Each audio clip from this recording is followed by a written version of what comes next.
Cześć, z tej strony Valencianistas z Augalery i już oficjalnie członek zespołu State Archivist. Widząc duże zapotrzebowanie na pomoc w wyzwaniach eksploracji bohaterów oraz Wasze reakcje i wiadomości prywatne, których co prawda pokazać nie mogę, bo ustawa o ochronie danych osobowych XD, ale są świetne i dają mi zastrzyk energii, by działać dalej. Postanowiłem nagrać wideo, w którym gram poziom Koszmar 400. Mam nadzieję, że znajdziecie tutaj pomoc, jak przejść Wasze poziomy i zebrać lepsze nagrody niż dotychczas. Na początku bohaterowie wspomagający. Tak samo jak do misji fabularnych wybieram kucharza i Stringsa. Jednego ze względu na granaty, to już mówiłem ostatnio, ale oprócz tego, że szybko się odnawiają i kosztują mało energii, to mają jeszcze jedną bardzo ważną zaletę. Mianowicie są umiejętnością AOA, czyli Attack Over Area. Znaczy to tyle i aż tyle, że ranimy lub zabijamy nie jednego, a całą masę zombie. A to przydaje się zwłaszcza, kiedy zombie atakują nas całymi hordami. Stringsa zaś za umiejętność blokowania zombie przez maskotki. Oraz sam fakt, że pacynki zadają sporo obrażeń i mają dużą łatwość do pokonywania bossów. W wyzwaniach bohaterów bardzo często korzystam z granatów, kiedy pojawiają się runners, czyli biegające zombie. Bardzo szybko przemieszczają się po planszy i zadają dość duże obrażenia wieżyczkom Tesli czy samym pacynkom. Pamiętajcie, że pacynki na początku rozstawiamy w prawym dolnym rogu ekranu.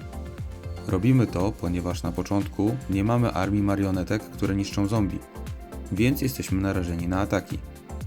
Są plansze, na której zmieszczą się tam dwie pacynki i naszym zadaniem jest umieścić ich tam jak najwięcej. Pacynki staramy się umieścić od tyłu, to znaczy od linii naszych bohaterów.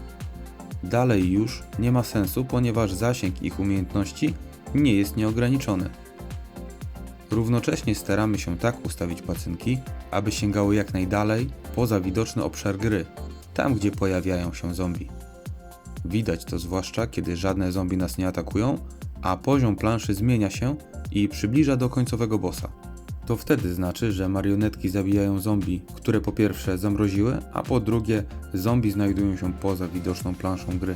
Marionetki Stringsa mają niewielką odporność na ciosy. Są tak zwanymi glass cannon, szklane działa. Wielka moc, ale mała wytrzymałość. Zdecydowanie lepiej w tym przypadku sprawdzają się wieżyczki Tesli, które umieszczam przed pacynkami, tam gdzie już nie można umieścić pacynek. W ten sposób zapewniam ochronę dla marionetek. No dobra, za nami wszystkie podstawowe informacje. Teraz wkraczamy w moment, kiedy większość z nas graczy pada. Tak, ja też. Wypracowanie pewnego schematu gry, czy dobór bohaterów wspomagających było u mnie poprzedzone wieloma próbami, tak że pierwszego dnia przeszedłem tylko jeden poziom, w poszukiwaniu najlepszych bohaterów do supportu. Jeszcze 5 sekund o wzmocnieniach, które wybieram. Jako że gram jako gracz low spender, czyli bliżej mi do free to play niż do spendera, wybrałem Medi jako bohatera, z którego chcę zrobić bohatera limitless, ponieważ miałem jej tysiące, dosłownie 3000 złotych fragmentów. W przypadku Nicoli jest gorzej, bo dopiero niedawno zrobiłem go generałem, a Lucky... cóż, gdyby jej tutaj nie było, to pewnie bym nawet nie zauważył.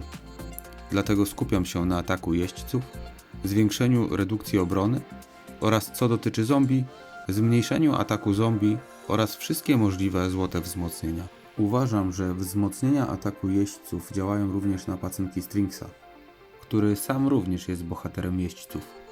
Więc wzmacniamy nie tylko Franka, rurobombę i strzałki z kuszy, ale również obrażenia ataku marionetek, co powoduje, że mamy ciut łatwiej, kiedy pojawi się boss. Oczywiście jeśli wybrałeś drogę Nicoli czy Lucky, to powinieneś skupić się na wzmacnianiu ich statystyk. Pamiętaj, że im wyższe statystyki bohaterów, tym większe jest procentowe wzmocnienie. To dość prosta matematyka. Dla przykładu 10% z ataku na poziomie 1000 to mniej niż 10% z ataku na poziomie 1200. Dlatego jeśli idziesz drogą Medi, wzmacniaj statystyki jeźdźców. Nie próbuj wzmacniać obrony bohaterów piechoty, bo sumaryczne wzmocnienie będzie mniejsze niż gdybyś to zrobił dla bohatera jeźdźców. No dobra, zaczynamy walkę z bossem na poziomie 400. Najgroźniejsi są ci pierwsi 4 panowie, uderzający w ziemię i niszczący wszystko, co jest w ich zasięgu. a zasięg mają spory, bo sięgają aż po sam skraj planszy. W tym przypadku dobrą robotę zrobiły wieżyczki Tesli, które na krótką chwilę paraliżowały bossów. Tak, że nie musiałem używać rurobomby na pierwszych dwóch. Z ostatnim, 5. jest najwięcej zabawy, bo czekamy aż minie czas oczekiwania na umiejętności bohaterów. Pamiętajcie, że po tych 5 bossach czas na bossa właściwego, ale z nim nie powinniście mieć już problemów. To by było na tyle. Wrzucić filmik z poziomem 450?